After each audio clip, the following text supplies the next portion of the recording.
You guys, I got a theme song or an intro song. Tell me what you think about it. I really, really like it. Talking about kegs and eggs, fertility and oocytes. Talking candid while having a drink or two. You'll hear real talk from a real genetic counselor who's miscarried multiple times before.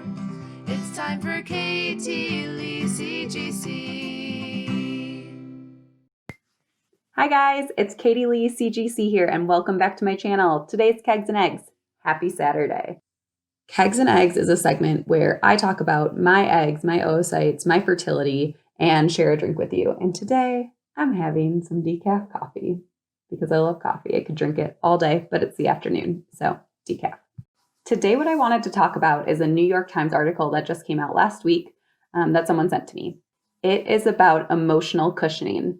This is not a term I had heard before, which is why I really wanted to share this because I think it describes this coping mechanism that a lot of us probably have after experiencing a miscarriage in a subsequent pregnancy.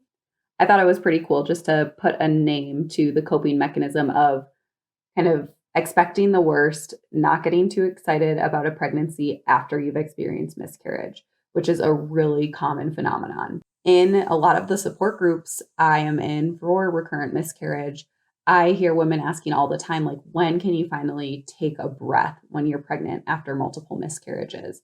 And some women say it's not till that 20-week ultrasound, that fetal scan. Some women, I feel like most women, what they respond is it's not until their baby is in their arms, outside of their body, breathing and alive, and they can see it and feel it. And I honestly feel like that's probably how I'm going to be. I wasn't that nervous with my pregnancy with my sonny, but I still was holding my breath a little bit. And I think it's even normal for first time parents or people in their first pregnancy, especially if they work in healthcare, work in fertility, to be a little bit more nervous about what could happen. For me, the fear was that there would be some sort of major anomaly identified on the ultrasound at 20 weeks, which is when you can take a little bit of a closer look at some of the organ systems and how they're developing. Anyways, the article I'm talking about, it's called What to Expect When You're Expecting the Worst by Emily P.G. Erickson, and I will link it down below. If you want to check it out, I highly recommend it. The author shares that she and her partner were trying to have a third child for about 2.5 years. And in the midst of trying, she had an ectopic pregnancy and a miscarriage.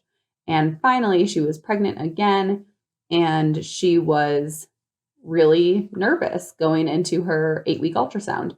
She was expecting that there would be no heartbeat and that the baby wouldn't be viable, which I completely resonate with. And if you've had multiple miscarriages, you probably do too. I absolutely dread going in for my first ultrasound. I dread it. What am I expecting to see with my emotional cushioning? Something in my uterus that does not have a heartbeat. Honestly, that's what I expect because it's happened so many times in a row. Why wouldn't it happen? I still have hope for the future that I could conceive a pregnancy and it could go to live birth. And I think a big reason for that is because I was able to have my sonny before all of the miscarriages. But we don't really know what the odds are. What is emotional cushioning? It is a lovely self protective strategy that people who have lost pregnancies commonly use to cope with the stress and anxiety of later pregnancies. From some brief research, I'm pretty sure that the term emotional cushioning was created by Dr. Denise Coate Arsenault. It was pretty interesting to read where the quote came from. So I guess this Dr. Coate Arsenault had a focus group and they studied two different groups of women.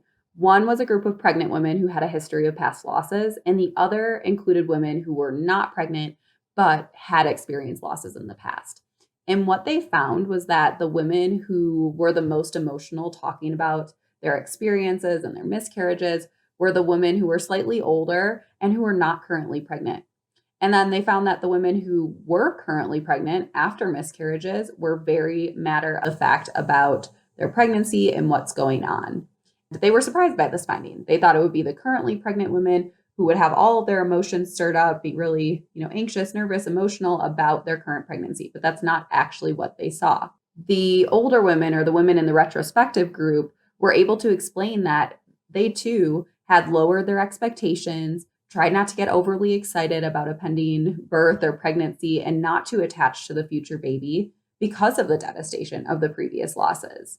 So they were very much aware that they had done that too to kind of protect themselves.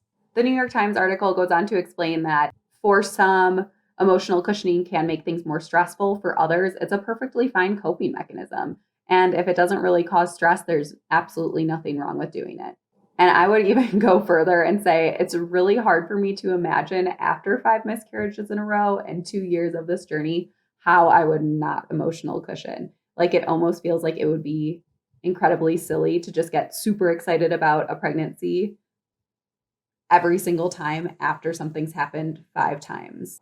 It's kind of like the quote, fool me once, shame on you, fool me twice, shame on me. Like, fool me 5 times. I don't think so. I'm not trying to get too attached. I'm trying to just make it through day by day, expecting the worst, hoping for the best. And I think it's fine. I don't know. I think it's fine. I'd love to hear from some of you who've experienced miscarriages and what you do to cope. Do you use emotional cushioning? Do you think there's anything wrong with that? Do your loved ones, like your partners, use emotional cushioning too? I think my partner definitely does.